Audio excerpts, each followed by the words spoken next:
some nasty, ratty-looking thing in your mouth, rubbing on your face.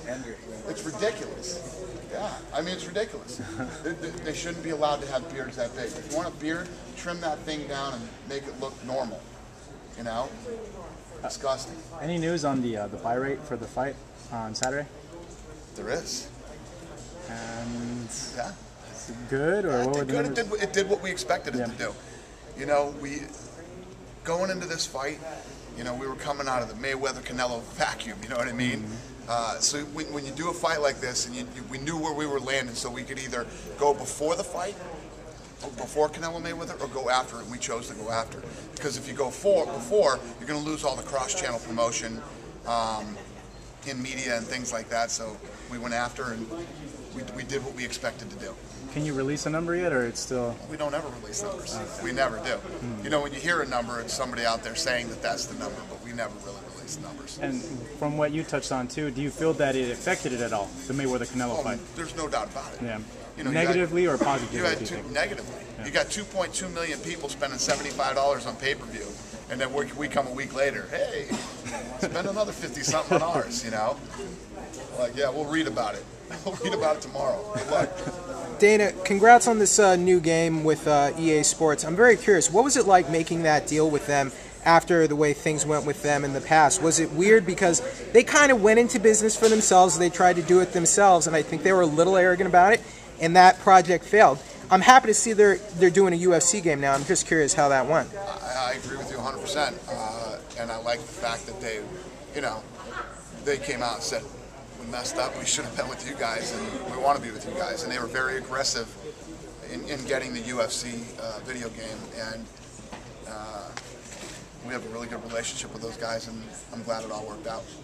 Excited about it. What did you make of Al Heyman saying that he wants to start managing MMA fighters?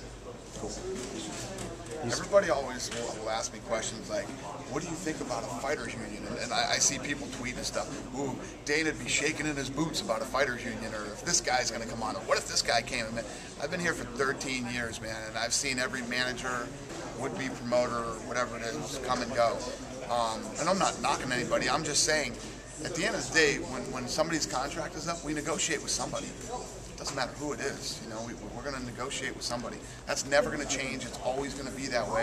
Contracts end, and you go into negotiations with whoever it is that's you know, handling their deal. So, and for a guy, you know, guys like Floyd and his whole team over there to be saying they're interested in managing fighters and getting involved in MMA, I don't see how that's a bad thing. It's a good thing. It's a positive thing. Have you spoken to him at all, or do you plan on speaking to him about that? I haven't. No, I mean, what would we talk about? He's either going to get some fighters, and I'm sure we'll talk then when he does, or he won't. You know, me and Floyd go way back. You know, we've known each other for a long time, since the early 90s, mid 90s, and you know. Could we ever see you dabble back in there again? I know your schedule's hectic, but dabble in boxing and maybe managing boxers again. We've had things come to us, deals that we could have done, all kinds of different deals.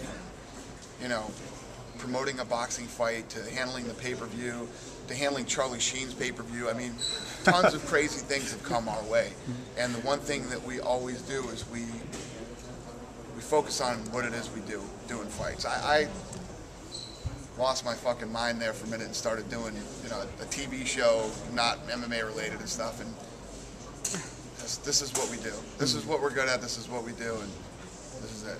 Dana, what TV show was that? A shitty one. Didn't work out. Didn't work out. Dana, how different do you expect the rematch with Weidman and Silva to be, and do you think Silva is going to take a completely different approach to this fight? How big do I think it's going to be? How different? How different? How different than the first one? Like how you think it will go, and do you think Silva will have a completely different approach this time? I think that's what's fun about that. I have no idea how this is going to go. You know, do I think Silva's going to come out and fight like he did last time? I do not. He might. I mean, who knows with him? He's a talented freak of nature that can pull off a lot of things. And I mean, I think that's part of the intrigue of this fight, is seeing what he's going to do, how he's going to come out and fight this time. How's Weidman going to respond to, I don't know, it's awesome, man. I love this fight. You know, I'm a promoter, I'm sitting up here telling the fight, I get it or whatever, but I'm telling you right now, I don't know if I've ever been this excited for a fight. Ever been this excited for a fight. This is a fight, like, I was out last night in LA. Everywhere I went last night, people wanted to talk to me about John Jones, Gustafsson fight. The Anderson Silva Chris Weidman fight, people were buzzing a month after this fight was over. People were still talking about it. And as it gets closer and closer and the fight, you know, is right there and it's about to happen, people are going to be losing their minds. And I'm going to be one of them. I can't wait. Anderson doesn't seem to be a fan of super fights, and I know everybody wants to see that. So when you've talked to him about Anderson's not a fan of much. You know what I mean? He's a fan of you. He's talking about the wrong Jones. Okay? Yeah, he's talking about Roy Jones for a while. Talking about the wrong Jones. Okay. His name is John Jones. So you know how hard is that to bring it up with him when you're conversating about that? I will. This fight's got to happen first. Yeah, of course. Let's see what happens in this fight, and then we'll go from there. I imagine it's like you chipping at a wall, like gradually over time. You feel like eventually the wall will break and he'll. Well, here's the thing about Anderson. You got to understand too. The guy has been around forever. Broke every record. Was #1 pound for pound for years. Was considered one of the greatest of all time, if not the greatest of all time. And the guy is I say it all the time, he's an artist. It's like dealing with an artist. I don't want to do that, boss. I want to do this, and we always end up figuring it out. Mm-hmm. We always end up figuring it out. We have to do what we have to do to put on fights and run the business. But at the same time, I want to make him happy. That's why Roy Jones was at that fight.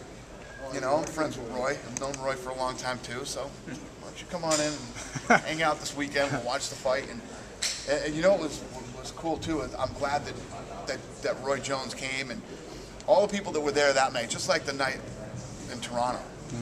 Like, when you get these people that are such huge fight fans, like I told you guys before, after that first round, Roy Jones ran over me and said, "This fight's over. He's in his head. He's in his head." And fucking everybody was going crazy, like crazy. And the same thing in Toronto. Who's in Toronto? Yeah. We're all good. Right. I mean, at the end of every round, there was a standing ovation, and people stood till they started fighting again. And like Lawrence Fishburne and Dead Mouse and these guys from the Toronto Raptors, everybody was screaming and high-fiving and going crazy. It's just that energy at a fight. It's so fun. So anyway, that's my long-winded story saying I'm glad Roy Jones came to the fight. But it's. So why not recreate that and do see. an immediate rematch? Yeah, I mean, immediate rematch. Gustafsson and Jones. Those guys are going to fight. We'll see. Maybe we will do an immediate rematch. I don't know. We're gonna figure that out on Wednesday. But how's John doing? He went to the hospital. He's good. I talked to him yesterday. He's good. His foot's okay? His foot's okay. Yeah, there was some talk about him having a hairline fracture in his foot. Dr. Malky said that. Apparently. Winklejohn said he shattered it. Yeah? Yeah, on Twitter. That's not true. That probably came from Dr. Malky also. I spoke to Dr. Malky on Sunday, who said that, he had a fracture in his foot. But we talked to all the doctors, and they said that wasn't true. But I don't know.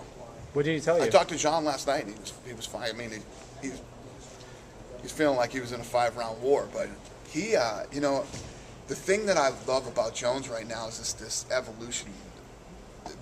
Him becoming this champion that he's becoming. Like, when I talked to him last night, normally I don't care who you are. If you're in a war, like those guys were in a war on Saturday night, it's like, fucking leave me alone for a couple weeks. I don't even want to hear the word fight. And I talked to Jones last night, and he was just like, I love that fight. He said, I love that fight. He said, I learned so much in that fight last night. And he couldn't say enough good things about the fight and how fun it was and how much, I mean, it's not what I expected to hear the day after the fight. And he just flew home, and you know what I mean? His baby was screaming for like 10 minutes. I was like, can I call you back? I said, just do your thing, man. Do your thing, It's cool to hear. I'm really happy with where he's at. Do you think? Can you talk about round 4 of that fight, which I think was round of the year by far? Because as a fan, I'm trying to remember all these things. So that was around. Jones was getting beat, and then he landed that big elbow, right? Hurt him with the elbow, then started throwing the knees, and again, the reason that everybody's talking about this fight, and we keep talking about this fight, is because when you see two guys in there with that determination and the gut and the will to win the way that they both did. Jones is getting his ass whooped the whole fourth round, then hurts Gustafsson with that elbow and is doing everything he can to try to put him away, and Gustafsson isn't going down. I mean, the elbows that he ate that night were just unbelievable. Then John grabs him and starts kneeing him, and it's just unbelievable, man. Both guys put on the performance of a lifetime, and there's no doubt about it. I mean, I was talking to a couple of media guys who were talking about fights of the year, and obviously Anderson Silva and Stan is one of those too, but I just think this fight blows everything away this year. I mean, if there's a better fight than that this year, holy shit. Wow. There was talk if this is the best championship fight ever. Anderson Silva, Chael Sonnen comes to mind. Any others in your mind? Yeah, that was a great fight too, but it was like that Anderson Silva Chael Sonnen fight, the first one was very one-sided. It was a one-sided ass whooping until Anderson pulls off that submission, which made the finish unbelievable, like one of the greatest finishes in the sport, you know, because of what was on the line and what had happened the previous 4.5 rounds until he got submitted. But this is one of those fights where, you know, it was just back and forth and an absolute dogfight, and both guys, you could tell. And like I said that night at the press conference, you know, not like any of us here could really understand, but I think that's one of those fights when you hear a fighter talking about they felt like they were going to die if they went back out in that 5th round. Like, you feel like, I can't do this, but you do, you know? And the doctor's trying to stop the fight on the cut over in Jones' corner, and Jones is telling him, do not stop this fight, do not stop this fight. You know, it's just fucking And there's words McCarthy was in there saying that as well. Yeah, McCarthy came in and was trying to make the case for not stopping the fight. What do you think about a ref doing that? But, I mean, it should be a decision, you know, you're talking about, and the Toronto Commission that night did a fantastic job. Fantastic job. Everybody did a great job. But it's like this doctor hasn't been in as many world-class fights and big fights as like a McCarthy and a Ratner and guys like this to do it. And you know, he looks at that cut and he's like, oh man, but that cut's been there since the 1st round. It's not like this cut just happened at the end of the 4th round and now I'm looking at it saying I should stop the fight. That cut's been there since the 1st round. It's a cut that can be stitched. It hasn't been affecting the fight at all for Jones, even when it was bleeding like crazy in the 1st round. And to take that opportunity away from him in the 5th, when he just won the end of that round, he just won the end of the round, looked like he was about to stop him, and now you're going to stop the fight in the 5th round and not give him the opportunity? Could you imagine that? If that's what happened, if a doctor went in and stopped that fight? It would have been a race. Oh my God, it would have been crazy. It's just, so when you say, how do you feel about a ref? Obviously I'm a little biased, but I think it's a great thing. Dana, chances, how does that year Dos Santos Cain Velasquez fight lives up, beats this one for fight of the year? You know, it has the potential. It could. You know, but if you look at the Cain and JDS fight, one-sided. First one, he comes in and knocks him out in a minute. We had 1 minute of fighting, 59 minutes of talking on our first Fox fight. Then the rematch, nobody saw that coming. Cain Velasquez just absolutely put a beating on him for the entire fight. And man, how tough is Junior Dos Santos? So who the hell knows what can happen with this fight? I don't know. What do you expect for the 3rd one? I honestly have no clue. It could be a knockdown, drag 'em out war. It could be somebody gets knocked out quick. It could be, I mean, that fight has the potential for anything to happen. Brazilians went down. Silva lost his title. Junior Dos Santos lost his title. What's better for the UFC? Brazilians regaining their titles, or Weidman and Cain continuing? People always ask me that question. The best thing for the UFC is that there's a good fight. That's all I care about. Whoever wins, wins. Whoever the better man is that night is going to win the fight. You know, believe me, and I'll be honest with you, a long time ago, I used to go, ooh, we need this guy to win. If this guy wins, this could happen, that could happen. I quit doing that shit a long time ago, believe me, because it never works out the way you think it's going to. And whoever wins, wins, and I just want great fights. That's all I care about. When you're coming back out to Southern Cal, do you have a firm date when you guys are going to be out here? We do. Off the top of my head, I couldn't give it to you. I don't know, but I'll get that information. Is that Honda Center or Staples? I don't know. I'll get you guys that information. How does Saturday's fight compare to Hendo Shogun for you? That was another great fight. I mean, it was. That's one of the greatest fights I've ever seen too. You know, two guys with just absolute heart and determination. Both guys are getting rocked. Almost one guy's out, and then the next guy's almost out. And for Shogun to overcome that first round is unbelievable. That was like some Frankie Edgar shit. Dana, recently we saw the end of Anderson Silva's incredible run, which will be very hard to surpass. But now we're seeing John Jones had a history-making run on Saturday. Now that he's beaten Ortiz's record, and he's done it beating like 5 former light heavyweight champions. Do you think he has it in him to maybe surpass or equal Silva's record? Yeah, I mean, the kid's so young and so talented. He has the potential to, God knows how long, go on a run. I mean, he could easily, at his age, break that record. And you think quick too. Think about John Jones, who he fought to break that record. Not only to gain the title, but to defend it. The guys he fought, I call it murderer's row of the light heavyweight division he went through, and continues to. Do you remember the first time you met Anderson, maybe before the leave-in fight or discussing the contract negotiations? Like, how different was he then to now? I don't think he's that much different. Poor thing. No, I don't think he's that different. He's always been the same type of guy, you know? Just a lot richer now. Mr. White, BJ Penn's getting his second UFC branded UFC gym on a lot. Who's the next UFC fighter who's going to get their own branded UFC gym? I don't know. It obviously always depends on what market we go into. You know, I know GSP is probably going to get one. We'll see. You know, Anderson Silva, when we had him here, he was asking him what he said he had to get with you. Anderson was? Yeah, he'll probably end up with one too. Yeah. Guys, 2 more questions and you have to get into another interview. Dana, I've been wanting to ask you this. What did you think about the Mayweather fight? The Mayweather fight? I thought that it was a flawless promotion. I thought they did a fantastic job. The only blemish that entire weekend was the Nevada State Athletic Commission. And then, you know, I know a lot of people were bitching about the fight, but that's what Floyd does. And for Floyd to be able to do it at his age, and the way that he did it, and then after the fight's over, of course, everybody starts going, yeah, that's exactly what we knew was going to. You didn't know that was going to happen, and you wouldn't have paid $75 to see it, or $2,000 a ticket, or however you saw the fight.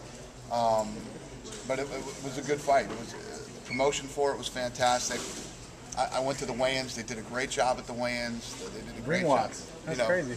And it isn't easy for me to compliment Showtime. Okay, so you know if I'm saying it, I mean it. And lastly, can you say something on Ken Norton passing? Yeah, it's always sad when you know, when these guys that you used to watch and respect and love pass away. So yeah, I tweeted about it when he passed away, and it sucks. I mean, I don't know what else to say. Okay, guys. Thank you. Did you have a question?